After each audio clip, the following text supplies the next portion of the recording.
The better you are as a communicator, the easier it is for you to convert.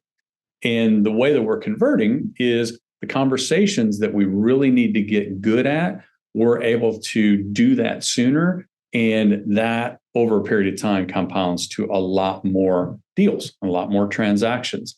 So a couple of conversations that you want to focus on becoming a better communicator at, or one would be the conversation around what's holding people back. If you think about, I would imagine if you ask most agents, like if there's one thing you could change about the consumer in any market, what would it be? And I think most people would say, I wish they'd just make their decision quicker.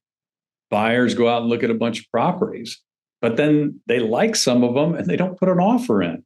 Sellers say they want to sell, but they've got to wait for this. Like we're always wishing that people made their decisions sooner. Okay. Because as agents, selfishly, then we're able to spend less time following up with them. But buyers and sellers have got their process that they've got to go through.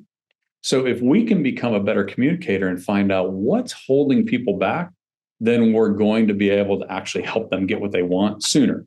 For some of them, it might be buying sooner. For some of them, it might be making the decision, I'm not buying sooner. Either way, they get what they want quicker, which allows us to move on to our next clients quicker. Like it's a win for everybody. So figure out the conversation of what's holding people back. The second one is, how do you dig deeper in your conversations to find motivation for your buyers and sellers? There's not a buyer or a seller out there that typically is going to make their move and finish their transaction without a level of motivation. It's just too big of a transaction. They just don't like, all right, today I'm going to sell my house. Well, they don't just do that unless they're motivated. And a lot of what keeps them from moving forward is us not knowing what that motivation is, or being able to help them with some choices between, okay, if you were going to purchase this home, then it would allow you to satisfy this motivation.